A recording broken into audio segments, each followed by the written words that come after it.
So, he may not be comfortable around us because we ask people to make themselves familiar with the background before they start taking too much of an active role. They can create a disturbance. They can make other people distracted from the real path. And we don't want that to happen, so we correct them. I mean, if someone approaches a spiritual master, they have to expect to be corrected because their understanding is wrong. That's why they need a spiritual master. Spiritual master is going to say, no, that's not quite right, do it like this.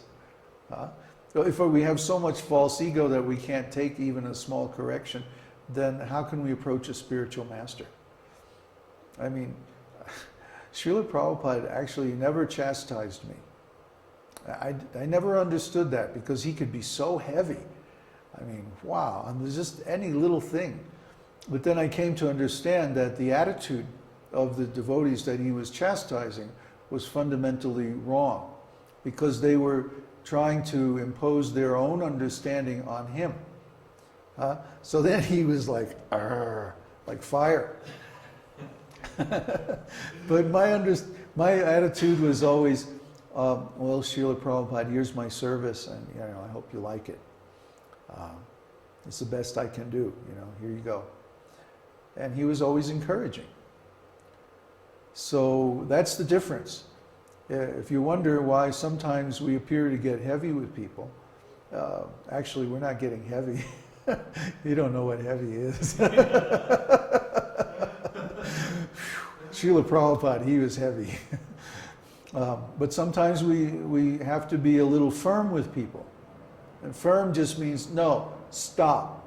That's wrong. Do it like this. We never just chastise or stop someone without giving them a positive alternative. Don't do it like that. Do it like this. You see, in Krishna's preaching in Bhagavad Gita, he preaches to Arjuna like that. He's saying, don't lament. Lamenting is for fools. Those who don't understand, they lament. What don't they understand? The nature of the soul. And then he proceeds to describe the nature of the soul in great detail in the 2nd chapter of Bhagavad Gita. So Krishna never corrects someone without giving them the positive alternative. And just like we corrected John, don't ask questions just out of curiosity. Give a context. And, you should study the background knowledge before you start asking all kinds of off-the-wall questions. So anyway. UFOs.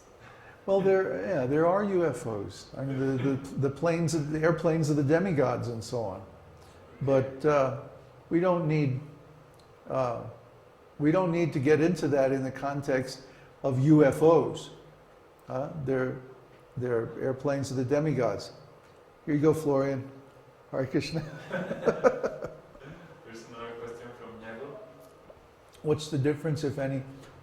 Well, the difference is in the taste. The difference is in the mood. For example, if we worship Krishna in the mood of Vrindavan, which means intimate devotional service without any awe and reverence. But if we worship Krishna, let's say, in Dwarka, then Krishna is worshipped as a great king. Oh, yes, sir, yes, please, like that. Awe and reverence. A little bit of fear comes in. A little bit of respect. And that means less intimacy. Similarly, in Vaikuntha, when we worship Krishna in any of his four-armed expansions, there's all kinds of awe and reverence. And, the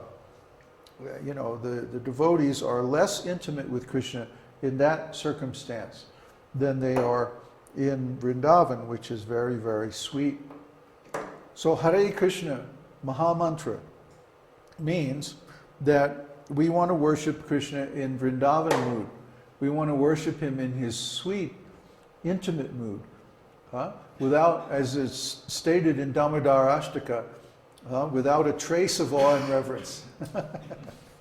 So that's what really pleases Krishna. Huh?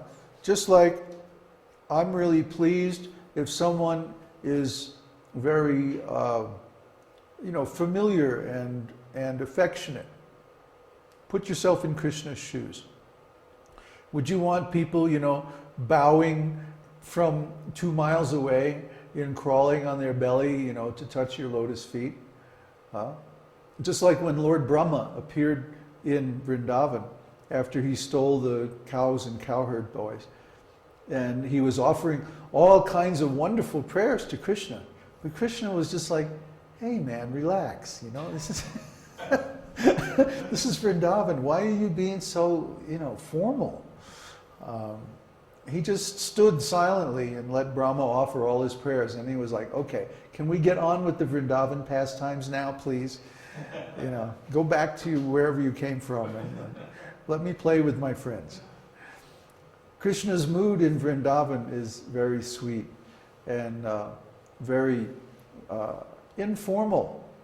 It's a cowherd village. It's not a big palace or, oops, you just moved the camera. Sorry.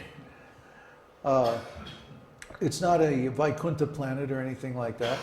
It's not formal worship, it's informal, intimate worship.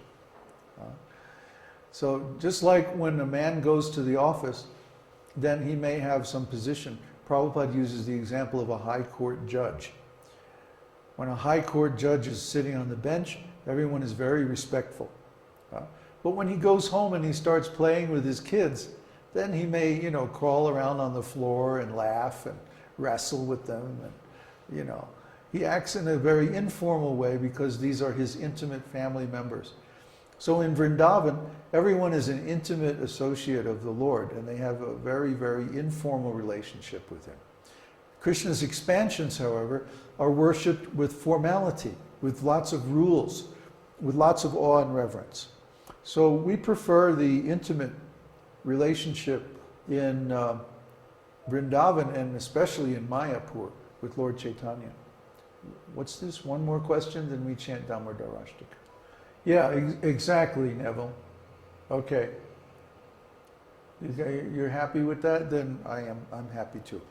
Only one question from Krishna Prabhupada this year. Huh? Only this question from Krishna Prabhupada. Multiple personalities? Multiple personalities is a disorder.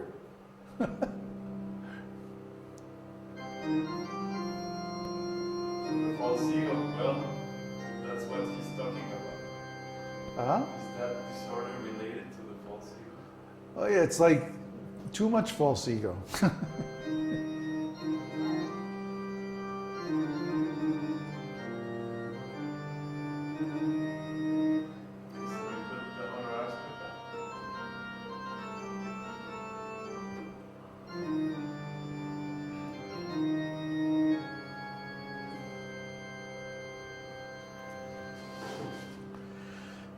Namamishwarang Sachidananda Rupam Lasat Kundalam Gokule Brajamanam Namamishwarang Sachidananda Rupam Lasat Kundalam Gokule Brajamanam Jashoda Biyolukaladhavamanam Paramrishtamathyam Tato Drutya Gopya Jashoda Biyolukaladhavamanam Paramrishtamathyam Tato Drutya Gopya.